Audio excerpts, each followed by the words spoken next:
कर्नाटका गुलबर्गा जिले के जवर्गी तालुके में 7 जनवरी 2026 जवर्गी टाउन से बाहर मौलाना अबू कलाम आज़ाद सरकारी इंग्लिश मीडियम स्कूल की मुंतकिली के नतीजे में तालिबे इल्म पर सरकारी बस हादसा महकमा तालीम की लापरवाही 6 दिसंबर 2025 को टीपू सुल्तान कमेटी जवर्गी के जानिब से तहसीलदार बीईओ डिप्टी कमिश्नर और माइनॉरिटी वेलफेयर डिपार्टमेंट को लिखी हुई दरख्वास्त दी गई थी कि मौलाना अब्दुल कलाम आज़ाद सरकारी इंग्लिश मीडियम स्कूल जवर्गी को बग़ैर अवामी मशवरे और वालिदैन की इजाज़त के बग़ैर शहर से बाहर पीडब्ल्यूडी क्वार्टर्स के करीब मुंतकिल करने का फ़ैसला फ़ौरन रद्द किया जाए। इस दरख्वास्त में वाज़े तौर पर बताया गया था कि गरीब और मिडिल क्लास तलबा को रोज़ाना 60 से 80 रुपये सफ़र खर्च बर्दाश्त करना पड़ रहा है। सड़कों की हालत निहायत ख़राब है। लंबा सफ़र तलबा की जान और हिफाजत के लिए सख्त ख़तरा है। इसके बावजूद महकमा तालीम ने इस संगीन मसले को नज़रअंदाज कर दिया। अफसोसनाक वाक़या 7 जनवरी 2026 को शाम 5 बजे सरकारी बस हादसे में इस स्कूल का 9th स्टैंडर्ड का तालिबे इल्म शदीद ज़ख्मी हो गया, जिसका नाम इरफान है, उम्र 15 साल, वालिद का नाम दावल पटेल, झोपड़पट्टी एरिया जवर्गी। तालिबे इल्म की हालत निहायत नाजुक है। ये हादसा स्कूल को शहर से बाहर मुंतकिल करने की लापरवाह और गैर जिम्मेदाराना फ़ैसले की वजह से हुआ है। इसलिए इस वाक़ये के सीधे ज़िम्मेदार महकमा तालीम के अफसरान हैं। पेरेंट्स का मुतालिबा है स्कूल को शिफ्ट करने का फ़ैसला फ़ौरन रद्द किया जाए। स्कूल को पुरानी जगह पर या टाउन के अंदर किसी सरकारी इमारत में जारी रखा जाए और मुंतकिली लाजमी हो तो तमाम तलबा को मुफ्त और महफूज ट्रांसपोर्ट फराहम की जाए। ज़िम्मेदार अफसरान के ख़िलाफ़ सख्त इंतज़ामी और क़ानूनी कार्रवाई की जाए। ज़ख्मी तलबाए इल्म को मुकम्मल इलाज और मुनासिब मुआवजा सरकार की जानिब से दिया जाए। ये अवामी मफाद का मामला है और मुस्तक़बिल में ऐसे वाक़यात से बचने के लिए फ़ौरी एक्शन का मुतालिबा किया।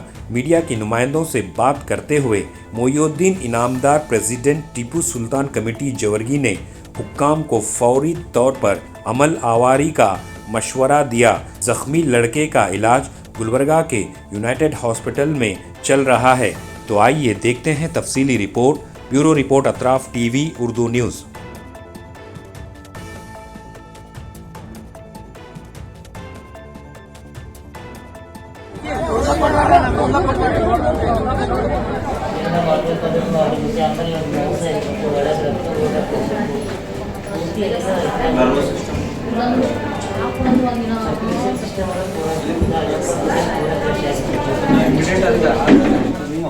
वो मेडिसिन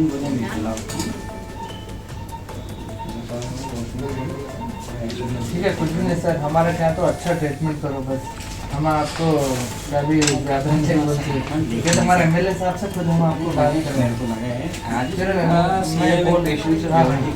वही बोले, मैं सुना कॉन्फ्रेंस में 1 घंटा पहले डिस्चार्ज करने के बाद 5 महीने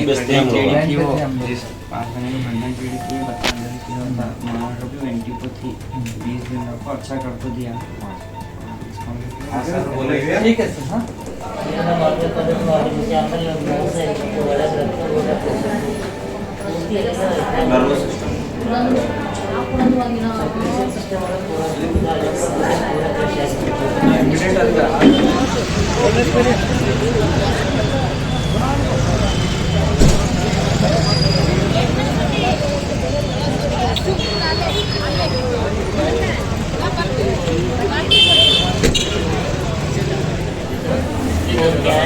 ये रहेगा वो भी नहीं है। अब इसको रिपेयर करें तो भी बचने का चांसेस कम है। बोले तो पूरा कम है, थोड़ा है मुमकिन करके बाद, इसीलिए ये करें। और प्लास्टिक सर्जन को बताए इलिंग मरने का जो भी डिसाइड मारता है रिकवरी आज जो जेवर्गी टाउन के अंदर एक बहुत बड़ा एक हादसा हुआ है, यानी एक्सीडेंट हुआ है। जो गवर्नमेंट मौलाना आज़ाद स्कूल है वो 1 महीना पहले गांव के बाहर 2 किलोमीटर दूर पर शिफ्ट किए हैं और हम लोग पहले दिन से ही हम उसके खिलाफ थे कि हमारे माइनॉरिटी के बच्चे उतने दूर नहीं जा सकते, वो जंगल में है, वो गांव में आप शिफ्ट करो कहीं भी। गवर्नमेंट के बहुत सारे बिल्डिंग्स हैं, फिर भी हमने तालुका के एडमिनिस्ट्रेटिव तहसीलदार साहब को और तालुका माइनॉरिटी ऑफिसर को और डिस्ट्रिक्ट माइनॉरिटी ऑफिसर को और एमएलए साहब को भी हम लोग डिमांड किए थे, यानी 6 दिसंबर 2025 को। आज जनवरी 7 तारीख को है। आज जो बच्चा 9th के अंदर, जो इरफान बोलकर बच्चा 9th के अंदर है, जो उनके अब्बा एक गौंडी के हाथ में काम करते हैं, वो जो बच्चे को आज जो बस में आज बुरी तरह एक्सीडेंट हुआ है, आप देख सकते हैं फोटो के अंदर। तो उसके बाद हमें 5 बजे हुआ एक्सीडेंट है, तुरंत उसके बाद यूनाइटेड को लाए हैं। अभी डॉक्टर लोगों से हमने बात किया, बात करने के बाद डॉक्टर साहब का कहना है कि ये पूरा हाथ पूरा कट करना, निकालना है बोलकर। अगर ये हाथ को नहीं निकालेंगे तो जान को बहुत बड़ा खतरा है। अगर ये हाथ वैसे रखें तो रिकवर नहीं हो सकता, जान जाने की भी संभावना है। इस वजह से डॉक्टर साहब का जो सभी डॉक्टर्स का कहना है कि अभी तुरंत इमीडिएट ऑपरेशन करना है। इसलिए हम बोलने के बावजूद भी गांव के बाहर जो मौलाना अबुल कलाम आज़ाद जो बाहर शिफ्ट किए हैं, फिर भी आज हम फिर से बोलते हैं वो लोकल टाउन के अंदर ही किसी गवर्नमेंट बिल्डिंग के अंदर रखें। अगर ऐसा ना हुआ तो हम तुरंत 2-4 दिन के अंदर रोड पे उतर कर स्ट्राइक करेंगे, एहतजाज करेंगे और सरकार के खिलाफ हम नाराबाजी करेंगे।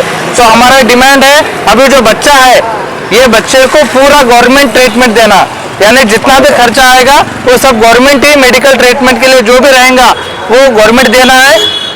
इसके बाद अब आने वाले दिनों के अंदर अभी ये जो गरीब माँ बाप है, 4 जने बच्चे, ये पहला बेटा ये बेटा है, बाकी की 3 लड़कियां हैं। तो आप बताइए, हम स्कूल को पढ़ने के लिए भेजे हैं, तो आज हमारा बच्चा जो गरीब बच्चा है वो अपाहिज हो गया है। आज वो उसका हाथ नहीं है तो इसके जिम्मेदार कौन है? इसका जिम्मेदार एजुकेशन डिपार्टमेंट है, हमारा तालुका एडमिनिस्ट्रेशन है और हमारा डिस्ट्रिक्ट एडमिनिस्ट्रेशन है। क्योंकि हम बोलने के बावजूद भी वो लोग गांव के बाहर शिफ्ट करते हैं, तो हमारा मुसलमानों के माइनॉरिटी स्कूल ही बाहर क्यों करते हैं? बाकी के लोग यहाँ पर ही लोकल में रहते हैं। वहाँ पर सबको मालूम है कि वो एक्सीडेंट जोन है, वहाँ पर एक्सीडेंट होने के बहुत सारे चांसेस हैं, फिर भी इंटेंशनली होना बोलकर वहाँ पर करना, ये बहुत बड़ी बेवकूफ़ी है।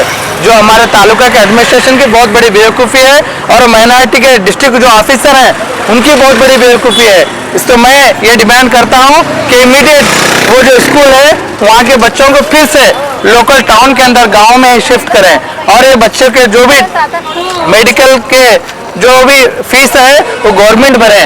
मैं फिर से हमारे एमएलए साहब को भी बात किया हूँ, ये इंसिडेंट के बारे में बताया हूँ, डीसी मैडम को बात किया हूँ, तहसीलदार से मिलकर हम लोग इधर आए हैं, फैमिली वालों के साथ हम मिले हैं, मिलकर बात किए हैं। तो सब लोगों ने कहा है कि ठीक है देखेंगे बोलकर, देखेंगे करेंगे नहीं।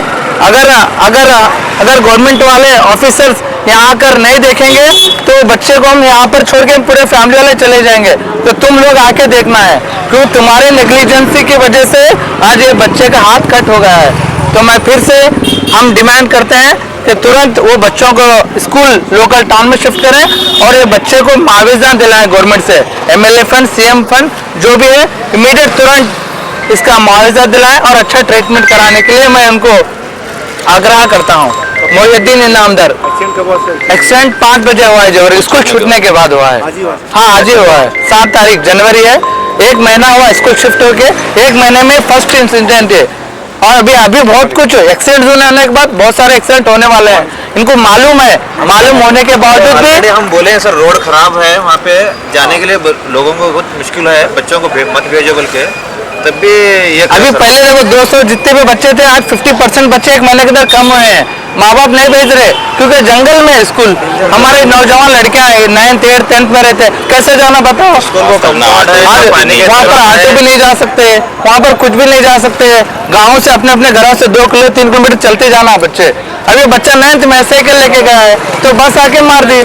तो इसका मतलब वो स्कूल को बाहर इसलिए रखे हैं ताकि माइनॉरिटी बच्चों की जान लेने के लिए। अभी ये तालीम से दूर होना, पहले लोकल जवर्गी बीजापुर रास्ते जो पदवीपुर कॉलेज है वहाँ पर था, अगर वो डेमोलेशन कर रहे बोलकर दूसरे जगह शिफ्ट करे, अगर ऐसा तो दूसरे स्कूल भी गांव में शिफ्ट करे, तो ये जंगल में क्यों शिफ्ट करे?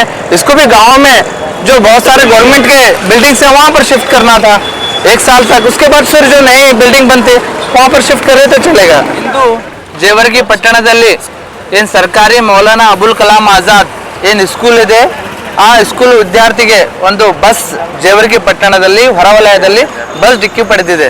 ಆದ್ದರಿಂದ ಆ ಹುಡುಗ ಬಹಳ ಸೀರಿಯಸ್ ಕಂಡೀಷನ್ ಇದ್ದಾನೆ ಮತ್ತು ಇವಾಗ ನಾವು ತಹಸೀಲ್ದಾರ್ ಅವರಿಗೆ ಮತ್ತು ಕನ್ಸರ್ನ್ ಪೊಲೀಸ್ ಅವರಿಗೆ ನಾವು ಭೇಟಿ ಮಾಡಿ ಬಂದಿದ್ದೇವೆ. ಇವಾಗ ಡಾಕ್ಟರ್ ಅವ್ರಿಗೂ ಕೂಡ ಮಾತಾಡಿದ್ದೀವಿ. ಅವ್ರು ಎಂದರೆ ಇದು ಎಲ್ಲಿನ ಕೈ ಇದೆಯಲ್ಲ ಸಂಪೂರ್ಣವಾಗಿ ಕೈ ತೆಗಿಬೇಕು, ಆದ್ರೆ ಮಾತ್ರ ಜೀವ ಉಳಿಯೋಕ್ಕೆ ಸಾಧ್ಯ, ಇಲ್ಲಾಂದ್ರೆ ಬಹಳ ಕಷ್ಟ ಇದೆ ಅಂತ ಹೇಳಿದ್ದಾರೆ. ಆದ್ದರಿಂದ ಏನಂದ್ರೆ ನಾವು 1 ತಿಂಗಳ ಮುಂಚೆ 6 ಡಿಸೆಂಬರ್ 2025ರಂದು ಏನು ಲೋಕಲ್ ಟೌನ್ ನಲ್ಲಿ ಏನು ಶಾಲೆ ಇತ್ತು ಇದು ಜೇವರ್ಗಿ ಹೊರವಲಯದಲ್ಲಿ ಶಿಫ್ಟ್ ಮಾಡಿದ್ದಾರೆ. ಆದ್ದರಿಂದ ಮಕ್ಕಳಿಗೆ ಹೋಗೋಕ್ಕೆ ಬರೋಕ್ಕೆ ಬಹಳ ಕಷ್ಟ ಇದೆ. ಅಲ್ಲಿ ಓದೋದು ಬಹಳ ಬಡ ಜನ ಓದ್ತಾರೆ ಸರ್ಕಾರಿ ಶಾಲೆಗಳಲ್ಲಿ. ಆ ಬಡ ಜನರು ಹೋಗ್ಬೇಕಂದ್ರೆ ಆಟೋ ಹೋಗ್ಬೇಕಂದ್ರೆ 100 ರೂಪಾಯಿ ಬೇಕು. ಈ ಹುಡುಗ 9th ಕ್ಲಾಸ್ನಲ್ಲಿ ಇದ್ದಾನೆ, ಇರ್ಫಾನ್ ಅಂತ. ಅವ್ರ ತಂದೆ ಕೂಲಿ ಗೌಂಡಿ ಕೆಲಸ ಮಾಡ್ತಾರೆ. ಇವತ್ತು ಸೈಕಲ್ನಲ್ಲಿ ಬರೋ ಸಮಯದಲ್ಲಿ ಬಸ್ಸಿಂದ ಒಂದು ಅಪಘಾತವಾಗಿದೆ. ಅದನ್ನ ನಾವೇನು ಹೇಳ್ತಾ ಅಂದ್ರೆ ಎಲ್ಲ ನಮ್ಮ ತಾಲೂಕು ಆಡಳಿತ, ಜಿಲ್ಲಾ ಆಡಳಿತ ನಾವು ಮುಂಚಿತವಾಗಿ ಹೇಳಿದ್ವು, ಆದ್ರೂ ಕೂಡ ನೀವು ಶಿಫ್ಟ್ ಮಾಡಿದಿರಿ. ಕೇವಲ 1 ತಿಂಗಳ ಆಯ್ತು ಇವತ್ತು, ಆದ್ರೆ ಈ ತರ ಒಂದು ಆಗಿದೆ. ಮತ್ತೆ ಆ ಶಾಲೆಯಲ್ಲಿ ಹೋಗುವಂತ ವಿದ್ಯಾರ್ಥಿಗಳು ಈಗ ಅರ್ಧ ಏನು ವಿದ್ಯಾರ್ಥಿಗಳಾದ್ರಲ್ಲ ಹೋಗೋದು ಬಂದ್ ಮಾಡಿದ್ದಾರೆ. ಆದ್ದರಿಂದ ಮತ್ತೆ ನಾನು ಏನು ವಿನಂತಿ ಮಾಡ್ತೀನಂದ್ರೆ ನಮ್ಮ ಲೋಕಲ್ ಪಟ್ಟಣದಲ್ಲಿ ಶಾಲೆ ಶಿಫ್ಟ್ ಮಾಡಬೇಕು. ಮತ್ತೆ ಏನಿದೆಯಲ್ಲ ಇನ್ನು ಖರ್ಚು, ದವಾಖಾನೆ ಖರ್ಚು ವೆಚ್ಚ ಎಲ್ಲ ಆಫೀಸರ್ಗಳು ಏನು ಡಿಪಾರ್ಟ್ಮೆಂಟ್, ಮೈನಾರಿಟಿ ಡಿಪಾರ್ಟ್ಮೆಂಟ್, ಇದು ಮೈನಾರಿಟಿ ಡಿಪಾರ್ಟ್ಮೆಂಟ್ ಇದೆ ಶಾಲೆ, ಅವ್ರು ನೋಡ್ಕೋಬೇಕು. ಆಲ್ರೆಡಿ ನಾವು MLA ಅವರಿಗೆ ಎಲ್ಲರಿಗೂ ಮಾತಾಡಿದ್ದೀವಿ. ಒಂದು ವೇಳೆ ನೀವು ಅವ್ರಿಗೆ ಮತ್ತೆ ಮುಂದಿನ ದಿನಗಳಲ್ಲಿ ಏನಿದೆಯಲ್ಲ ಪರಿಹಾರ ಕೂಡ ಅವ್ರಿಗೆ ಫ್ಯಾಮಿಲಿ ಕೊಡಬೇಕು. ಒಂದು ವೇಳೆ ನೀವು ಸ್ಕೂಲ್ ಅಲ್ಲೇ ಇತ್ತಂದ್ರೆ 4-5 ದಿನ ಬಿಟ್ಟು ಜೇವರ್ಗಿ ಬಂದ್ ಮಾಡಿ ದೊಡ್ಡ ಉಗ್ರವಾಗಿ ಹೋರಾಟ ಮೈನಾರಿಟಿ ಡಿಪಾರ್ಟ್ಮೆಂಟ್ ಮತ್ತು ತಾಲೂಕು ಆಡಳಿತ ವಿರುದ್ಧ ನಾವು ಮಾಡಬೇಕಾಗಿ ನಮ್ಗೆ ಅನಿವಾರ್ಯವಾಗುತ್ತೆ. ಆದ್ದರಿಂದ ಮತ್ತೊಮ್ಮೆ ವಿನಂತಿ ಮಾಡ್ತೇನೆ, ಆ ಮೆಡಿಕಲ್ ಟ್ರೀಟ್ಮೆಂಟ್ ಎಲ್ಲ ಸರ್ಕಾರದಿಂದ ಭರಿಸಬೇಕು, ಮತ್ತೆ ಫ್ಯಾಮಿಲಿಗೆ ಪರಿಹಾರ ಕೊಡಬೇಕು, ಮತ್ತು ಶಾಲೆಯನ್ನು ಪುನಃ ವಾಪಸ್ ಜೇವರ್ಗಿ ಪಟ್ಟಣದಲ್ಲಿ ಯಾವುದಾದ್ರೂ ಸರ್ಕಾರಿ ಬಿಲ್ಡಿಂಗ್ನಲ್ಲಿ ಶಿಫ್ಟ್ ಮಾಡಬೇಕೆಂದು ನಮ್ಮ ವಿನಂತಿ ಇದೆ.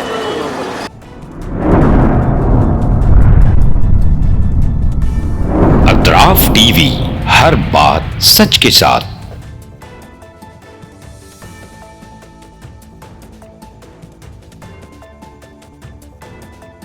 इस न्यूज को स्पॉन्सर किया है स्टैंडर्ड जिम।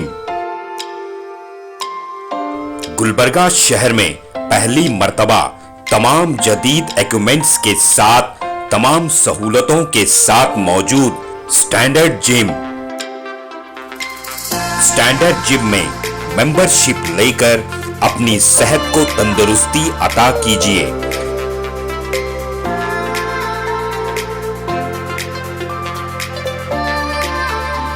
स्टैंडर्ड जिम में लेडीज और जेंट्स दोनों के लिए अलग अलग औकात में जिम ट्रेनिंग दी जाती है। बेहतरीन क्वालिफाइड जिम ट्रेनर्स के साथ अपनी सेहत को तंदुरुस्ती में तब्दील कीजिए।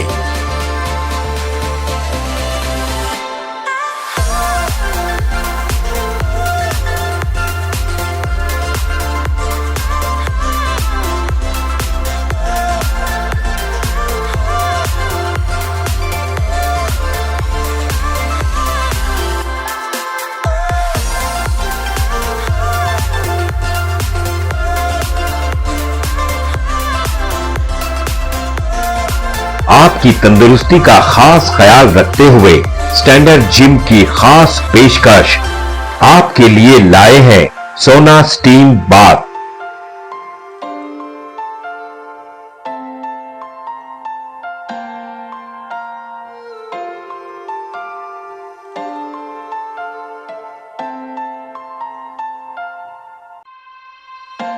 तफसीली मालूमात के लिए इस एड्रेस पे राब्ता करें।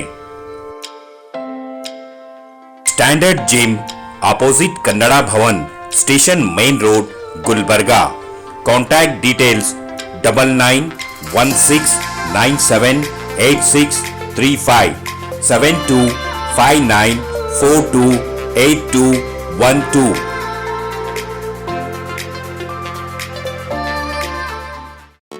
SAR फैंटेसी वाटर पार्क, सारे फैमिली का एंटरटेनमेंट, पिकनिक, हॉलिडे, वेकेशन, सबके लिए बेहतरीन वाटर पार्क। आप भी आइए, सबको लाइए। SAR fantasy water park.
Address Veernakapur near Gaushavali Dargah, KGF, Karnataka. Contact details 9483444290 9480107826.